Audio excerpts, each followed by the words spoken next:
이제 신약성경 로마서 2장 1절부터 16절을 새번역 본문으로 한 군데 더 읽겠습니다. 신약성경 로마서 2장 1절부터 16절입니다. 그러므로 남을 심판하는 사람이여 그대가 누구이든지 죄가 없다고 변명할 수 없습니다. 그대는 남을 심판하는 일로 결국 자기를 정죄하는 셈입니다. 남을 심판하는 그대도 똑같은 일을 하고 있기 때문입니다. 하나님의 심판이 이런 일을 하는 사람들에게 공정하게 내린다는 것을 우리는 압니다. 이런 일을 하는 사람들을 심판하면서 스스로 그런 일을 하는 사람이여 그대는 하나님의 심판을 피할 수 있을 줄로 생각합니까? 아니면 하나님께서 인자하심을 베푸셔서 그대를 인도하여 회개하게 하신다는 것을 알지 못하고 오히려 하나님의 풍성하신 인자하심과 너그러우심과 오래 참으심을 없인 여기는 것입니까? 그대는 완고하여 회개할 마음이 없으니 하나님의 공정한 심판이 나타날 진노의 날에 자기가 받을 진노를 스스로 쌓아 올리고 있는 것입니다. 하나님께서는 각 사람에게 그가 한 대로 갚아주실 것입니다. 참으면서 선한 일을 하여 영광과 존귀와 불멸의 것을 구하는 사람에게는 영원한 생명을 주시고 이기심에 사로잡혀서 진리를 거스르고 불의를 따르는 사람에게는 진노와 분노를 쏟으실 것입니다. 악한 일을 하는 모든 사람에게는 먼저 유대 사람을 비롯하여 그리스 사람에 이르기까지 환난과 고통을 주실 것이요 선한 일을 하는 모든 사람에게는 먼저 유대 사람을 비롯하여 그리스 사람에게 이르기까지 영광과 존귀와 평강을 내리실 것입니다. 하나님께서는 사람을 차별함이 없이 대하시기 때문입니다. 율법을 모르고 범죄한 사람은 율법과 상관없이 망할 것이요 율법을 알고 범죄한 사람은 율법을 따라 심판을 받을 것입니다. 하나님 앞에서는 율법을 듣는 사람이 의로운 사람이 아닙니다. 오직 율법을 실천하는 사람이라야 의롭게 될 것이기 때문입니다. 율법을 가지지 않은 이방 사람이 사람의 본성을 따라 율법이 명하는 바를 행하면 그들은 율법을 가지고 있지 않아도 자기 자신이 자기에게 율법입니다. 그런 사람은 율법이 요구하는 일이 자기의 마음에 적혀 있음을 드러내 보입니다. 그들의 양심도 이 사실을 증언합니다. 그들의 생각들이 서로 고발하기도 하고 변호하기도 합니다. 이런 일은 내가 전하는 복음대로 하나님께서 그리스도를 내세우셔서 사람들이 감추고 있는 비밀들을 심판하실 그날에 드러날 것입니다. 자, 사랑하는 교우 여러분, 우리가 이제 7월 마지막 주부터 몇 주 동안은 신앙의 기초돌이나 신앙생활 관련된 내용을 보려고 합니다. 한 2년 전인가 우리가 신앙의 기초돌이 생각하면서 사람이 거듭나야 될 필요성을 생각했는데 그 본문을 다시 한번 생각하려고 합니다. 사실 여러분 우리가 사도행전을 이제 끝까지 살펴보았는데요. 바울은 도대체 복음이 왜 그토록 중요하다고 생각했기에 재판을 받아야 될 미결수의 신분으로 가택 구금 상태에서도 그 2해 동안 날마다 오는 사람들을 맞이하여 복음을 전하는데 힘을 썼을까요? 다른 사람들은 바울의 처지를 부끄럽게 생각했을지 모릅니다. 그리스 사람들처럼 철학이라고 하는 빛나는 지혜를 가지고 있는 것처럼 보이지도 않습니다.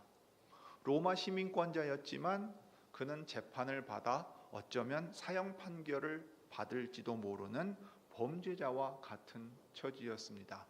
자유로운 시민으로서 자신의 자유를 행사하여 정치적으로 발언하고 그 도시국가 폴리스의 리더로서 활동할 수 있는 그런 모습은 바울에게 나타나지 않았습니다.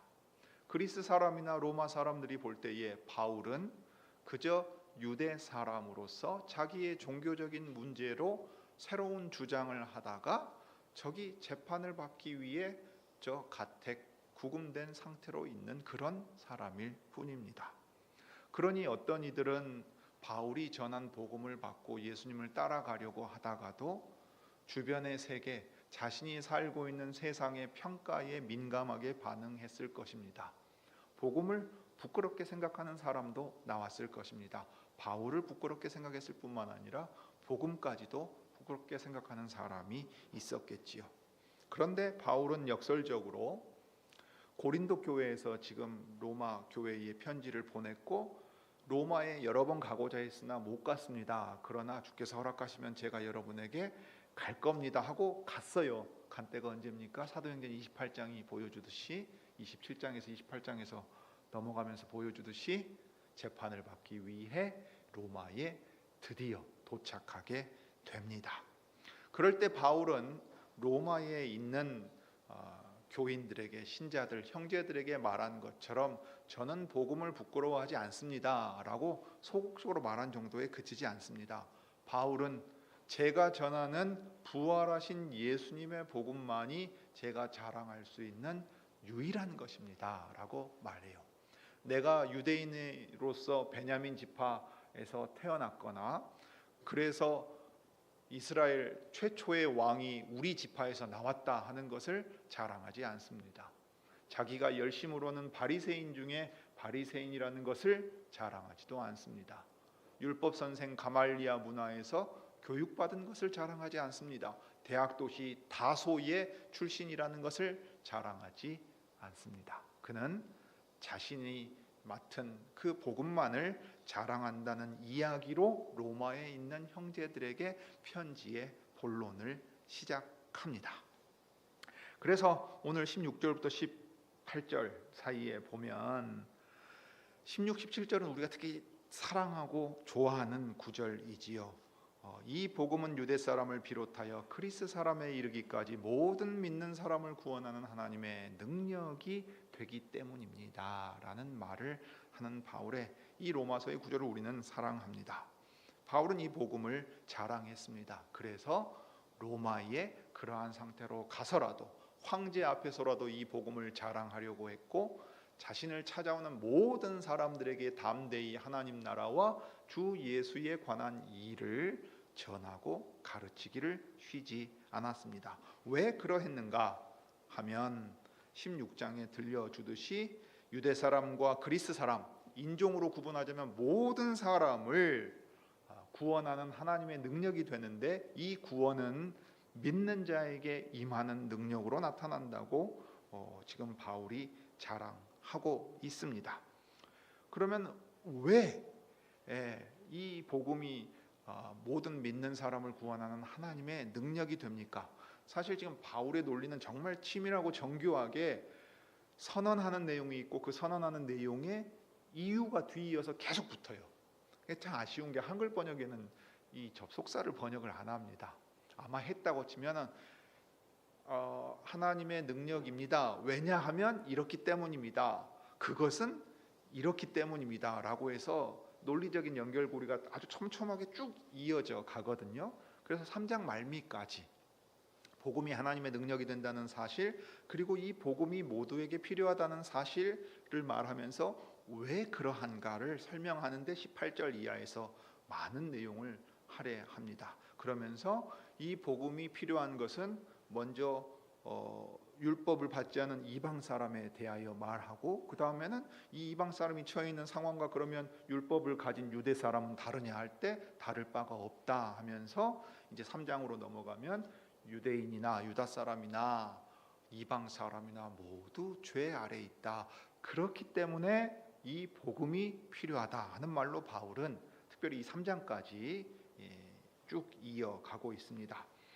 그러므로 우리가 이제 중요하게 볼 것은 이것입니다. 왜 이 복음이 모든 사람에게 필요한가 하는 바로 그 이유와 그 내용입니다.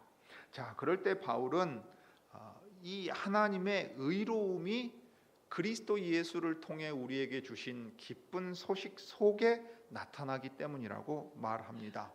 그래서 이 일은 오로지 믿음에 근거하여 일어나는데 그래서 의인, 하나님의 백성, 하나님 나라에 들어가서 하나님의 다스림 아래에 살 수 있는 사람은 하나님께서는 우리의 왕이시고 창조주이시며 이 하나님께서 당신의 외아들 예수를 그리스도로 보내사 신이신 하나님께서 사람이 되게 하시고 자기를 반역한 모든 사람의 죄를 대신 지고 십자가에 달려 죽으심으로써 하나님께서 계획하신 그 구원의 일을 이루시고 그가 죽음에 매여 있을 수 없기 때문에 되살리신 후에 부활하신 후에 하나님께서 보내신 하나님 나라의 왕이 바로 이 예수님이라는 것을 선포하게 하셨습니다. 바울이 전한 바는 바로 그 부활하신 예수님이었고 사도들이 전한 바도 이 예수를 주와 그리스도가 되게 하셨다 하고 선언했습니다. 그러므로 이 예수를 주와 그리스도로 믿고 받아들이는 사람이 하나님 나라에 들어가고 하나님 나라의 백성이 되고 의인이라고 불립니다. 이 사람들이 주 예수를 믿는 사람들입니다. 그러므로 이 복음의 능력이 믿는 사람들 안에 역사하여 죽어 있었던 자를 살리고 죽어 있었던 영혼을 살리고 죽을 몸도 나중에 새로운 생명을 덧입게 할 것입니다. 자, 그렇다면 이 복음을 유대 사람이나 이방 사람 모두 들어야 하는 이유는 무엇입니까? 그 일에 대하여 바울이 그 이유를 18절부터 우리에게 들려주고 있습니다. 이 복음이 필요한 이유는 왜냐하면 하나님의 진노가 불의한 행동으로 진리를 가로막는 사람의 온갖 불경건함과 불의함을 겨냥하여 하늘로부터 지금 계속해서 나타나고 있기 때문입니다. 하나님께서는 복음을, 기쁜 소식을 모든 사람에게 들려주시기를 기뻐하시는데 그 이유는 그들의 상태가 죄와 비참함 가운데 하나님의 진노를 받아 마땅한 상태에 계속해서 머물러 있기 때문입니다. 이 진노가 왜 나타납니까? 이 진노가 무엇을 향하여 나타납니까? 그게 우리 문제의 본질일 텐데요. 불의한 행동으로 진리를 가로막는 사람들이지요. 이 사람들이 어떤 사람들인가 설명한 다음에 그 사람의 문제의 본질을 이렇게 말합니다. 온갖 불경건함과 불의함을 겨냥하여. 이것이 문제의 본질이라는 것을 보여줘요. 하나님의 진노는 마치 미군이 태평양 함정에서 그 미사일을 쏘가지고 정밀하게 타격하는 것처럼 문제의 본질을 지적하고 그 문제를 향하여 이제 나아갑니다. 그리고 쏟아집니다. 하늘로부터 쏟아져 내려요. 진노를 나타내 보이시면서 동시에 계속해서 진노하고 계세요. 그러니까 마지막 날에 먼 미래에 하나님의 진노가 있을 것이다 라고만 말해서는 안 됩니다. 하나님께서는 지금 이 불경건함 때문에 행하는 모든 불의함에 대하여 진노하고 계십니다.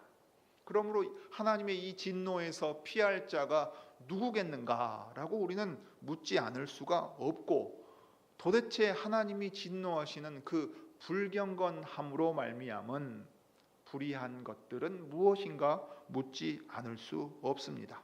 그러니 사람이 거듭나야 한다, 새로 태어나야 한다 하는 말은 새로 태어나기 전에 하나님의 진노 아래서 이미 죽어 있고 그 죽음 아래서 행하던 모든 더러운 일들로 가득하다는 것을 오늘 바울은 우리 모두에게 들려주고 있습니다.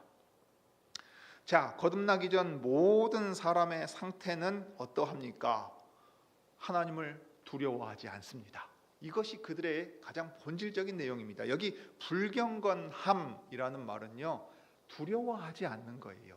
하나님을 하나님으로 인정하지 않습니다. 그래서 하나님이 진리의 하나님이시고 살아계신 하나님이시라는 것을 인정하지 않습니다. 그렇기 때문에 두려워하지 않고 하나님이 미워하는 일들을 행함에 있어서도 주저함이 없습니다. 하나하나 구체적인 행동이 이유가 되는 게 아니고요. 이 구체적인 악행들, 더러운 일들을 행하는 그 근원에 무엇이 있냐면 하나님을 하나님으로 인정하지 않음으로써, 하나님을 두려워하지 않음으로써 자기 마음대로 살려고 하는 사람의 본질의 그 모습이 있습니다. 그러면 사람은 하나님이 계시다는 것을 알지도 못하고 그것은 우리에게 알려지지도 않았다는 말인가 할 때 바울은 우리에게 이렇게 말합니다. 하나님을 알만한 것이 사람에게 환히 드러나 있습니다. 하나님께서 그것을 환히 드러내 주셨습니다. 20절, 이 세상 창조 때로부터 하나님의 보이지 않는 속성이 사람이 그 지으신 만물을 보고서 깨닫게 되어 있다고 분명하게 선언합니다. 그러면서 20절, 그러므로 사람들은 핑계를 댈 수가 없습니다. 하나님의 진노 아래 있다고 할 때 사람들은 모두 다 오히려 적반하장격으로 화를 낼 거예요. 아니, 하나님이 언제 나에게 하나님이 계시다는 걸 알려준 적이 있느냐?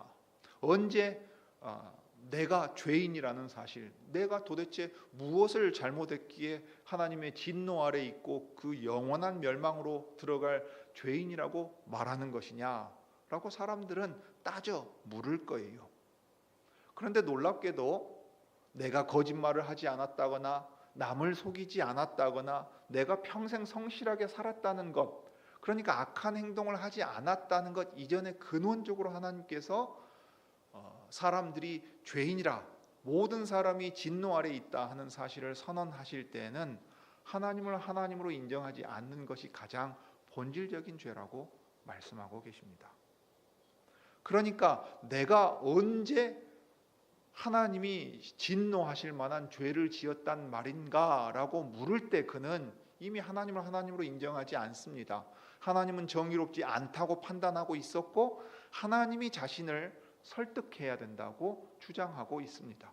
좀 더 세련되게 말하자면 자연과학을 공부했어요. 우주를 공부했습니다. 진화의 이론으로 자연계가 어떻게 변화해 왔는지 알게 되었습니다. 고고학을 연구하기도 했습니다. 생물학도 연구하고 화학도 연구합니다. 의학도 연구하겠지요. 우리는 DNA 염기서열의 구조를 다 밝혀낸 것처럼 보입니다. 인간 게놈 지도를 만듭니다. 이전에는 종교라는 이름으로 사람들이 미신적으로 숭배하던 어떤 것에서 그 어리석은 미몽에서 깨어나서 자연과학이 진리로 모든 걸 다 설명해 줄 것이라고 생각합니다. 정말로 그렇습니까? 의사가 우리 몸의 모든 것을 다 알고서 다 고칠 수 있습니까? 생물학자가, 화학자가, 의학자가, 자연과학자가, 컴퓨터를 전공한 사람이, 전기를 알고 있는 사람이 모든 것을 다 설명할 수 있던가요? 우리는 가장 근원적인 문제에서부터 부딪힙니다. 이 세상과 인간의 기원은 어떻게 되는가? 그 일 설명하지 못합니다. 그 일은 가설로 전제할 뿐입니다. 그러고 나서 그 이후에 어떤 과정을 관찰하고 실험해서 반복되어서 이것은 변치 않는 진리라고 우리는 설명합니다. 그리고서 우리는 그것을 받아들입니다. 그리고 이렇게 말합니다. 신이 어디 있느냐? 신이 있다면 나를 설득해 보라고 해라. 증명해 보아라. 그러면 내가 믿어보겠다. 그러나 성경은 분명하게 창조의 일을 과학적으로 설명해서 우리를 설득하려 하지 않습니다. 태초에 모든 것이 시작될 그때에 하나님께서 하늘들과 땅을 만드시고 그 하늘들과 땅에 있는 모든 것들을 질서 지으시고 하나님께서 창조하신 목적대로 작동하도록 사명을 주셨습니다. 그 모든 것들 가운데 땅 위에서 하나님의 대리인으로서 왕으로 통치할 존재로 남자와 여자를 만드시고 하나님의 형상으로서의 사명을 주셨다고 말합니다. 남자와 여자로 만드신 것, 혼인관계를 형성해서 사회를 형성하게 한 것, 그리하여 자녀를 출산하고 땅을 채워가면서 세상으로 퍼져나가고 거룩한 사명을 행하게 하는 모든 일들은 하나님이 계시다는 것과 하나님께서 창조하셨다는 것과 창조하신 만물들의 질서를 부여하시고 그 법칙이 유지되게 하시고 무엇보다 인간을 하나님의 사명을 맡은 자로서 의미 있는 목적을 향해 살아가도록 만들어주신 존재라는 것을 우리에게 분명히 들려줍니다. 그러므로 부인할 수 없는 사실이 있습니다. 하나님께서 만드신 만물들 가운데 비록 우리가 타락하여 그것을 제대로 다 인식하지 못하고 오히려 우리 자신의 그 과학적인 성과를 드러내려 설명하는 바로 그 일에서 지구 대기권 바깥으로 나아가 우주에서 지구를 본다면 한 점처럼 보이는 그 아름다운 지구를 볼 때 우주인은 감탄합니다. 그저 진화라고 하는 우연적인 단계와 과정을 거쳐서 갔다고만 설명할 수 없는 그 신묘막측한 아름다움 앞에 그는 엎드립니다. 우주를 연구하는 사람은 자연과학적인 성과와 천체 물리학을 자랑하기는커녕 오히려 다 알 수 없는 우주의 신비 가운데서 하나님의 살아계심을 찬송하기도 합니다. 인간의 세포를 연구하는 사람은 어떻습니까? 어떤 사람은 초파리를 가지고서 평생 연구하더군요. 초파리의 다리만 가지고서도 연구한다는 이야기도 들었습니다. 그 작은 것 하나를 연구하는 데 있어서도 여전히 지구상의 생물 가운데는 이름이 부여되지 않은, 발견되지 않은 생물들을 발견하고 거기서 놀라기도 하고 연구하는 사람들로 가득합니다. 대형 언어 모델로 된 AI의 에이전트 시대가 도래한다고 한들 그 에이전트의 AI 모델이 모든 걸 다 설명할 수 있을까요? 이전에 축적된 데이터에 기반해서 확률과 통계적인 추론으로 설명할 뿐입니다. 우리는 그것이 뭔가 그럴듯하고 우리를 설득할 만한 대단한 능력이 있는 것처럼 말하지만 실상은 그렇지 않습니다. 그래서 창조 세계 가운데 하나님께서 나타내신 영광은 여전히 빛을 발합니다. 우리는 어머니 뱃속에 잉태된 그 순간부터 창조된 모든 만물 가운데 나타내시는 하나님의 영광과 능력과 하나님의 하나님이심, 신성을 마주합니다. 그러니까 하나님께서 계시다는 사실에 우리는 존재하는 그 순간부터 죽는 그 순간까지 계속해서 부딪히고 만나고 경험해요. 하나님 계시하십니다. 자연 만물을 통해서도 나타내 보이세요. 더 나아가서 사람의 마음에 하나님께서는 새겨 놓으시기도 하고 깨닫게 하시려고 알리시기도 합니다. 그것이 본성 가운데에서 알려주시고 율법을 받지 않았음에도 마음에 새겨두신다고 말하는 내용이기도 합니다. 하나님께서는 여전히 모든 사람들에게 창조세계 모두의 전체에 자신이 계시다는 것과 자신이 영광의 하나님이시라는 사실을 알려주십니다. 그러므로 핑계할 수가 없어요. 그러면 도대체 무엇이 문제입니까? 하나님이 알려주지 않아서, 만나주지 않아서 하나님을 알 수가 없어서 모르는 것입니까? 아닙니다. 훨씬 더 적극적인 문제에 부딪힙니다. 우리는 하나님을 거부합니다. 적극적으로 거부합니다. 어머니 뱃속에 잉태돼서 죽는 그 순간까지도 사람은 하나님의 존재를 알 만한 것들, 알 수 있는 것들이 그 속에서나 밖에서 항상 부딪히고 만나고 접촉합니다. 그런데 그는 그것을 무시하고 부인하고 더 적극적으로는 거절합니다. 그러므로 하나님을 두려워하지 않는다고 말합니다. 우리 모두는 인간 세계에 비열하고 저열하고 더럽고 추한 모습들을 너무도 봅니다. 광주광역시에서도 얼마나 끔찍한 범죄들이 계속 이어집니까? 제가 듣자 하니까 우리 아들 태우러 밤에 다녀오면요, 이전에는 10시 정도에 되면 끝나던 학생들이 9시 반 전에 다 끝나요. 왜 그런지 아시죠? 학부모님들 아시지요? 최근에 우리 도시에서 일어났던 끔찍한 범죄 때문에 자율학습 시간을 빨리 앞당겨 가지고 애들을 빨리 귀가시켜요. 특히 여학생들은 더 빨리 보냅니다. 우리는 매일 인간이 얼마나 끔찍한 존재가 될 수 있는가를 보고 듣고 경험하며 살아요. 그러니 여기 하나님을 두려워하지 않을 때 인간의 타락상, 특히 도덕과 이 윤리적인 타락이라고 하는 것, 우리가 매일 접하는 범죄나 그 다음에 우리 일상생활에서, 회사에서, 학교에서 사람들 간에 마주하면서 대하는 모든 괴로운 일들의 원인이 근원적으로 하나님을 두려워하지 않음으로써 스스로 자기가 법이 되고 자기가 원하는 대로 삶으로써 망가진 이 세상인 것을 깨닫게 됩니다. 이 여름의 불볕더위는 어떻습니까? 우리나라가 어느새 아열대 기후가 되었다고 이야기하잖아요. 오늘도 아마 분명히 여러분들은 이 예배당에 들어오시면서 아이고 덥다, 훅훅 찐다 그랬을 거예요. 제가 새벽 2시 반에 여기 예배당 온도 체크할 때 34도 떴습니다. 습도는 어떻습니까? 제가 미얀마 날씨하고 비교해 봤거든요. 미얀마 온도가 우리보다 낮습니다. 누가 그러더군요. 예전 동남아의 덥고 습한 날씨보다 우리나라가 더 덥대요. 필리핀에서 오신 분, 미얀마에서 오신 분이 여름에는 우리나라에서 죽겠다 그러고 모스크바에서 오신 분이 겨울에는 우리나라에서 죽겠다 그런대요. 어느샌가 변했어요. 기후 위기라고 말하잖아요. 지구가 이렇게 평화롭게 유지될 수 있는 시간이 몇 분 남지 않았다고 세계 종말의 시간이 지나간다고 얘기합니다. 도대체 무엇이 문제입니까? 하나님이 창조하신 세계에서 하나님의 다스림을 거부하고 하나님 없이 우리 스스로 왕이 되어서 우리가 알아서 잘 할 수 있다고 만들어 놓은 세상이 지금 이 모습 아닙니까?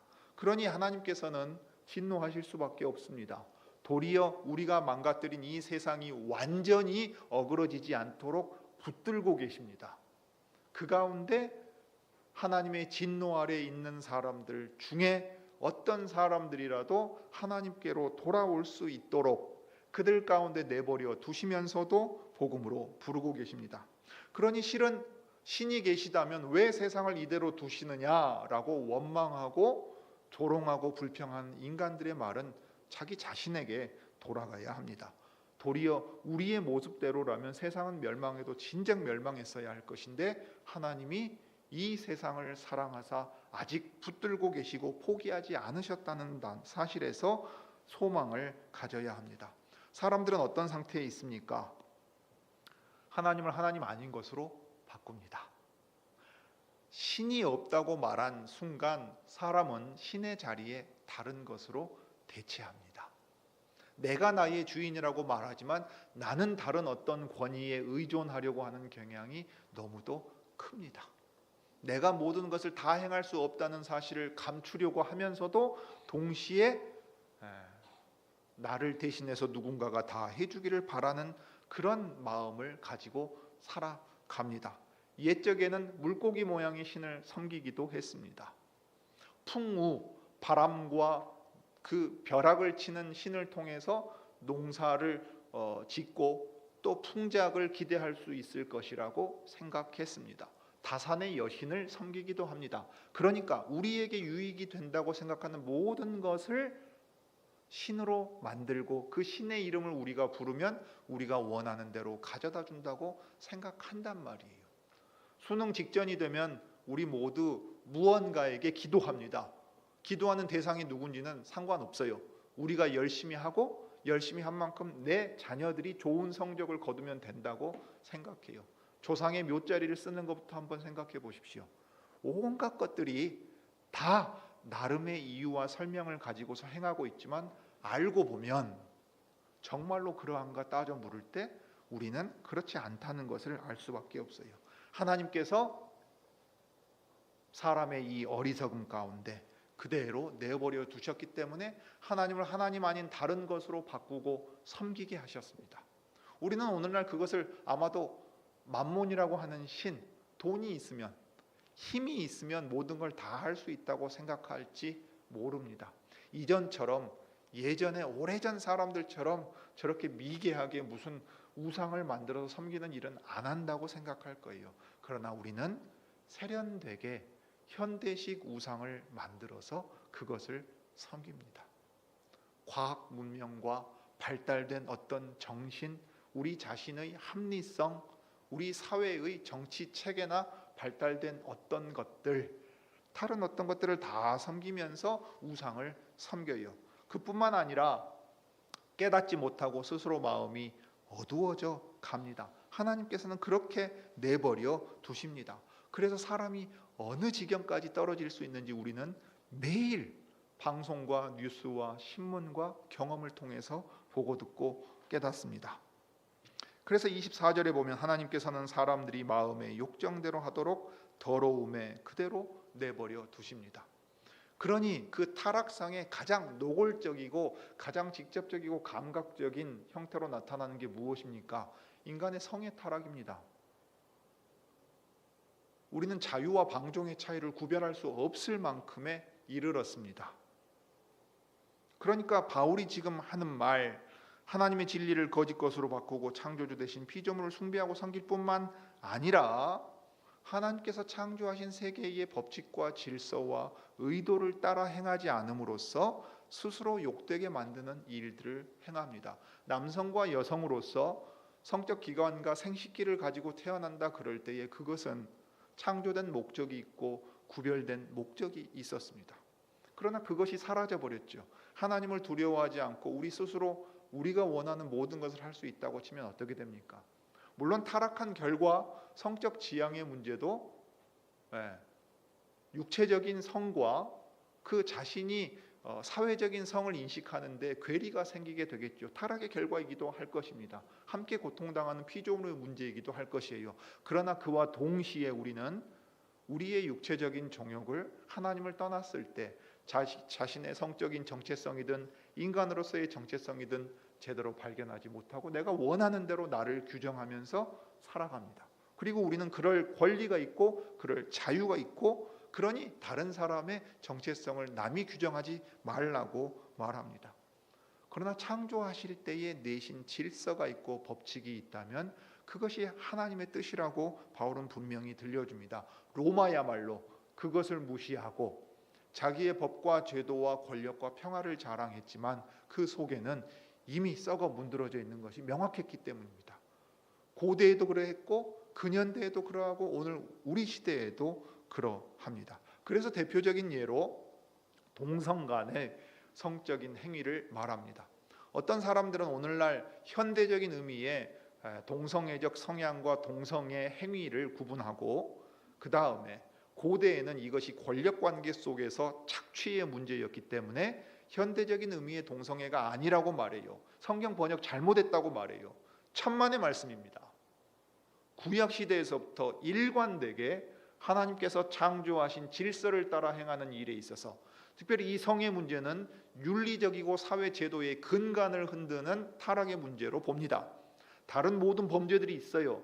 그것도 중요하고 이것도 중요합니다. 오늘날 개신교회는 마치 성의 윤리에 있어서만 대단히 중요하고 이게 최고인 것처럼 말함으로써 다른 걸 놓치게 됩니다마는 그 반동으로 사회에서는 오히려 이렇게 말합니다. 왜 개신교회들은 성범죄 문제만 그토록 물고 늘어지느냐, 동성애 문제만 물고 늘어지느냐라고 말해요. 그러나 권력관계의 문제, 권위의 문제, 신뢰의 문제, 거짓과 험담과 다른 모든 문제도 뒤에 나옵니다. 그러나 바울이 지금 대표적으로 들고 있는 것은 몸 자체에 창조되어 있는 몸 자체를 하나님께서 주신 것으로 생각지 않고 자기 스스로 행하게 될 때 어떻게 가는가를 분명하게 보여주고 있어요. 그러니 이것은 이것대로 아주 중요한 사례인 것입니다.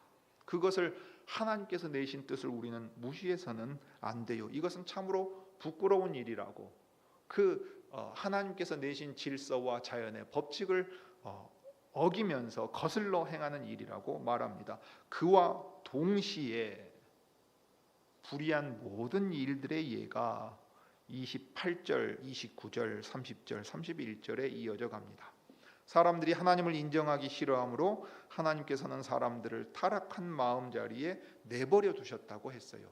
하나님께서 범죄한 인간들을 그대로 내버려 두십니다. 이 내버려 둔다는 말이 계속 반복되고 있지요. 그러면 어떤 상태에 내버려 둡니까? 해서는 안 될 일들, 성적인 타락뿐만 아니라 해서는 안 된 일들의 목록이 열거되어 있습니다. 온갖 불의와 악행과 탐욕과 악의로 가득 차 있으며 시기와 살의와 분쟁과 사기와 저기로 가득 차 있다고 말합니다. 여러분 한번 주목해 보십시오. 이런 악행들을 행한다 정도가 아니에요. 그것으로 가득 차 있다고 2번 반복해서 말합니다. 그가 예를 들어 말할 수 있는 모든 악한 것들이 가득 차 있다고 말해요. 우리는 이것을 알지요. 도무지 이해할 수 없는 악을 마주할 때가 있습니다. 어떻게 사람이 그럴 수 있는가? 다큐멘터리 같은 것도 나오죠. 넷플릭스 같은 경우 보면 범죄자의 심리를 연구하는 다큐멘터리 같은 것들도 나옵니다. 그냥 일반적으로 인간들이 실수한다, 죄를 범한다 정도가 아니라 죄의 심연을 엿보는 것 같은 도무지 정상적인 감각으로는 헤아릴 수 없는 그 어두움을 마주하게 되는 일들이 있단 말이에요. 그런데 그게 신문이나 뉴스나 방송에 나오는 특별한 어떤 사람만의 문제가 아니라고 말이에요. 우리 안에 그것으로 가득 차 있어요. 그것이 드러나고 실행될 수 있는 기회만 주어진다면 우리 중 누구도 그런 모습을 나타낼 수 있게 된다고 바울은 지금 말하고 있는 겁니다. 30절을 보십시오. 그 앞에 나온 온갖 불의와 악행과 탐욕과 악의, 시기와 살이와 분쟁과 사기와 적의 가득 차 있는 거, 우리는 나 자신의 문제라고 인정하지 않으려고 합니다. 그런 걸 가지고 있는 어떤 사람들은 중범죄자요, 사회에서 격리해야 될 사람이지만 나는 그렇지 않다고 생각해요. 자, 그러면 30절은 어떻습니까? 중상하는 자요, 하나님을 미워하는 자요, 불손한 자요, 오만한 자요, 자랑하는 자요, 악을 꾸미는 모략꾼이요, 부모를 거역하는 자요 하면서 쭉 나갑니다. 무엇이 없는 자, 없는 자, 없는 자. 그리스 말로 보면 눈에 잘 띄는데요, 우리로 치면은 무지한 자, 무정한 자, 무자비한 자, 이런 식으로 무자가 계속 나오는 것처럼 있는 거예요. 우리가 인생 가운데 경험할 수 있는 모든 악한 것들은 다 우리 안에서 솟아나오고 있고 우리 자신이 모두 그런 행동을 하고 있다고 바울은 말해요. 자, 회사원들의 숨쉴 창구라고 말하는 뒷담화 생각해 보세요. 직장 상사 욕하는 얘기, 남 얘기하는 얘기, 그래서 헐뜯는 얘기, 거짓 소식이 돌게 만드는 얘기, 남의 평판을 해쳐서 그 사람이 사회적으로 매장되게까지 만드는 일들, 여러분 뿔 달린 괴물이 하는 일 같습니까? 우리가 인터넷 접속해서 댓글 하나만 봐도 그게 무엇인지 볼 수 있어요. 다른 어떤 괴물들만 행하는 일입니까? 우리가 만나고 심지어 예배당 안에 있는 평범한 사람들도 사회적인 관계망 안에서 글을 달 때는 전혀 다른 모습으로 나타날 수 있어요. 우리 속에 있는 분노와 조주를 있는 그대로 다 쏟아내버리는 모습, 우리는 너무도 지겹고 괴로울 만큼 마주하고 있습니다. 사람이 자기 마음대로 행하면 어떤 모습이 나타날까 하는 것을 인터넷상에서 우리는 보아요. 자, 그럴 때 우리는 저런 못된 짓을 행하는 사람은 죽어 마땅하다고 말하지요. 정말로 심한 범죄를 저지른 사람, 끔찍한 범죄를 저지른 사람이 자, 얼굴도 가리지 않고 방송에 나와요. 모자로 자기를 가리지 않고 얼굴을 아예 공개해서 나와요. 그러면 우리는 그 영상과 화면을 보는 순간 뭐라고 말합니까? 저희 죽일 놈, 이렇게 말하죠. 저 죽일 놈. 바울이 지금 로마서 2장에서 그 얘기를 합니다. 그러므로 남을 심판하는 사람이여 그대가 누구이든지 죄가 없다고 변명할 수 없습니다. 그대는 남을 심판하는 일로 결국 자기를 정죄하는 셈입니다. 남을 심판하는 그대도 똑같은 일을 하고 있기 때문입니다 라고 말해요. 모든 사람이 죄 아래에 있다는 말은 이 말입니다. 우리는 죽일 놈이 어떤 놈들인지 잘 알아요. 남의 것 훔치고 사기치고 정말로 약자들 괴롭힌 사람들, 권력관계 속에서 갑의 위치가 되어서 사람이 죽을 정도로 힘들어도 히덕거리며 조롱해요. 그런 모습들을 너무도 많이 봐요. 우리가 5.18과 관련해서 희생자들, 그 운동과 관련된 일들에 대하여 사람들이 어떤 반응을 보이는지 최근까지도 직접 목도했어요. 얼마나 비인간적이고 얼마나 폭력적입니까? 자기들이 경험하지 않은 일이라고 얼마나 언제까지 5.18 가지고 장사하려고 그러느냐, 세월호 가지고 장사하려고 그러느냐, 얼마나 돈 더 뜯어내려고 그러느냐, 보상금 받아서 뭐 하려고 그러느냐, 이 얘기 듣잖아요. 인간에서 절망할 만큼 못나고 더러운 꼴들을 날마다 본다 이 말입니다. 그런데 그게 소수의 다른 사람의 얘기가 아니고 인간이 근원적이고 본질적으로 가지고 있는 문제라고 우리 바울은 지금 이야기 들려주고 있어요. 그렇기 때문에 바울은 하나님의 진노 아래서 벗어날 수 있는 인간이 아무도 없다고 말합니다. 아무도 없다고 말해요. 우리 자신을 들여다본다면 저 죽어 마땅한 놈이라고 말했던 그 사람을 손깍지라는 손가락이 나를 향해야 하는데 나를 가리킬 때는 뭐라고 말해요? 왜 그렇게 깐깐하게 따져. 세상 그렇게 빡빡하게 살면 안 되지. 뭐 내가 뭐 못할 일 했어? 뭐 저 사람은 안 그래? 이렇게 말해요. 그리고 더 나아가서 어떻게 말해요? 야야, 어리석은 자는 그 마음에 이르기를 하나님이 없다고 말하죠. 하나님이 모른다고 말해요. 누가 알겠냐? 잠언에 뭐라고 말해요? 몰래 먹는 떡이 더 맛있다고 말해요. 음녀가 유혹한다고 말할 때 유부남 꼬신다고 말한다고요. 누가 알겠냐? 가자. 우리 인생 즐겁게 살아야지. 이 몸뚱아리 죽으면 없어질 몸뚱아리 아니냐고. 우리 주변에 많이 듣는 얘기 아니에요? 사람 그렇게 살잖아요. 그러니 사람이 그 마음 안에 있는 것들이 하나님 보시기에 선한 것이 무엇이 있냐고 바울이 말합니다. 그러니 이 죄인들을 향하여 예수께서 구원하러 이 땅에 오셨다는 것이 기쁜 소식이라고 말하는 거예요. 이 예수 그리스도로 말미암아 이 더러운 것에서, 이 비참함에서 벗어날 수 있으니 여러분은 이 예수께로 오라고 말하고 있습니다. 우리는 남을 향하여 손가락질하고 내 자신의 고통은 감당할 수 없어서 주저앉을 때가 너무도 많습니다. 너무도 무거운 짐 때문에 수고하고 피곤한 사람들을 주 예수께서는 내게로 오라고 부르십니다. 요가나 운동이나 병원이나 다른 모든 것이 우리 인간의 이 근원적인 질병을 해결해 주지 못합니다. 주 예수께서 그 보배로운 피를 흘리셔서 우리의 이 죄인의 본성을 완전히 새롭게 바꿔주지 않는다면 우리는 우리가 손가락질하는 그 사람들과 똑같은 모습으로 살 수밖에 없어요. 그러므로 주 예수 그리스도의 복음을 아직 믿지 아니하고 사람의 죄와 비참함을 깨닫지 못하는 분들이 계시다면 여러분이 경험하는 매일의 악과 그 평범함 속에 숨어있는 절망스러운 일 가운데 우리를 완전히 새롭게 하시고 만물까지도 새롭게 하실 그리스도께로 나오십시오.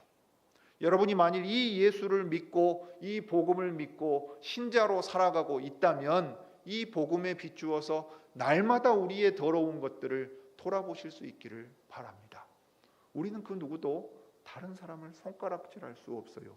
내 속에 그 더러운 것이 여전히 있다는 것을 알기 때문입니다. 그래서 바울은 이방 사람들에게도 복음을 들려주고 싶어 했지만 동시에 유대 사람들도 그리고 이방인으로서 이 복음을 먼저 받은 사람들도 이 복음을 다시 듣기를 바랬습니다. 이 복음 안에서 계속해서 우리는 자기를 돌아보아야 하고 그렇지 않으면 이 죄의 어둠 가운데 쉽게 사로잡히거나 스스로 빠져들어갈 어리석은 자들이기 때문에 그렇습니다. 주 예수 그리스도의 복음으로 부르고 계시는 하나님의 부름에 여러분들이 신실하게 응답하실 수 있기를 바랍니다.